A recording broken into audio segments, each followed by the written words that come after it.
Hello बच्चों, मैं Kamlesh Funtoosh fun में आपका स्वागत करती हूँ। आज हम कक्षा 6 से अध्याय 12 संसार पुस्तक है पढ़ेंगे। इसके लेखक हैं जवाहरलाल नेहरू। जवाहरलाल नेहरू का जन्म 14 नवंबर 1889 में हुआ था और इनकी मृत्यु 27 मई 1964 में हुई। नेहरू आज़ाद भारत के प्रथम प्रधानमंत्री थे। बच्चों से उन्हें बेहद लगाव था। वे चाचा नेहरू के नाम से जाने जाते हैं।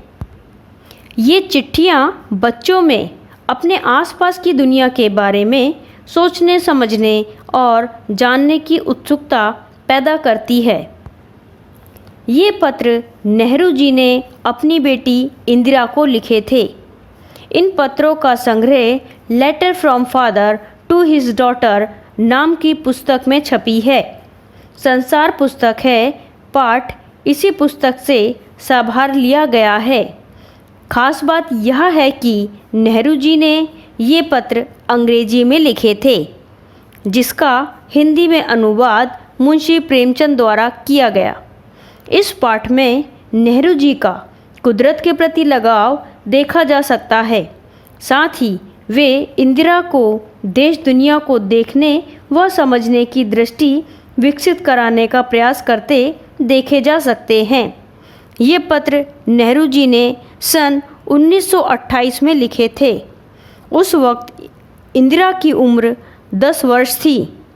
2 साल यूरोप में रहने के बाद जब इंदिरा अपने माता पिता के साथ भारत लौटी, तब उन्होंने सन 1927 में पिता से कई सवाल किए थे, जैसे संसार कैसे बना, तरह तरह के जीव कैसे बने, मनुष्य की सभ्यताएं कैसे विकसित हुई, अलग अलग राष्ट्र, धर्म और जातियां कैसे बनी। जब 1928 में गर्मी आई, तब इंदिरा मसूरी में थी और पंडित नेहरू इलाहाबाद में। इस समय नेहरू ने इंदिरा को 31 पत्र लिखे। नेहरू जी ने इन पत्रों के माध्यम से इंदिरा जी को जवाब देने का प्रयास किया है। उन्होंने इंदिरा को दुनिया और इस दुनिया के छोटे देशों के विषय में जानने के लिए उस देश में बसी जातियों और देशों के विषयों के बारे में जानने को कहा है। उन्होंने इंदिरा को बताया, पूरा विश्व एक है और इसमें रहने वाले सभी लोग भाई बहन हैं। धरती करोड़ों वर्ष पुरानी है। विद्वानों के मतानुसार यह धरती कभी बेहद गर्म थी।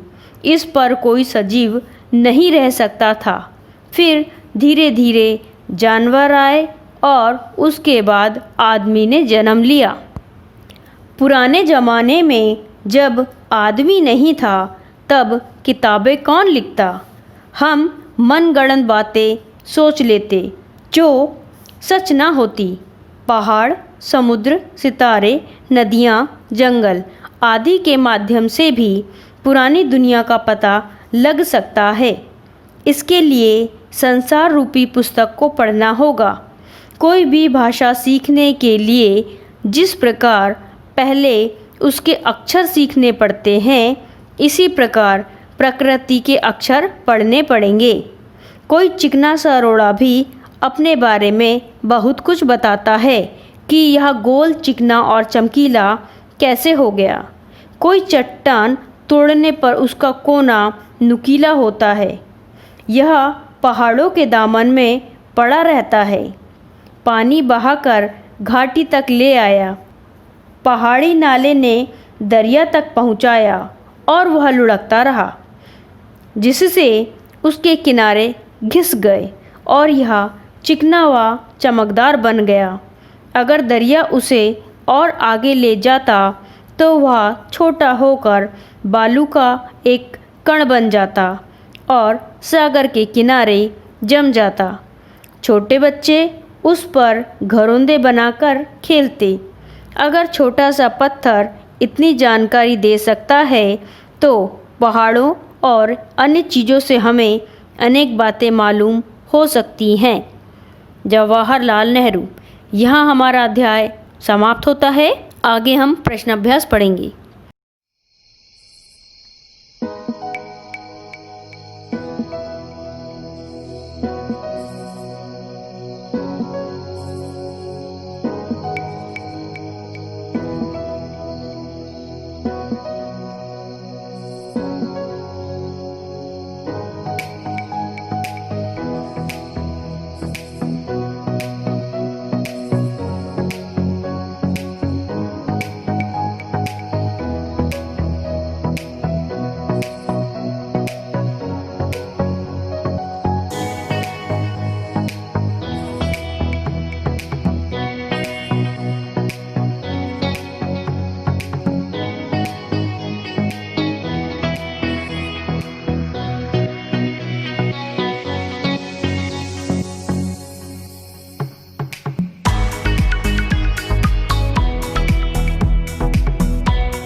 उम्मीद है वीडियो आपको पसंद आया होगा, तो प्लीज़ सब्सक्राइब ज़रूर करें।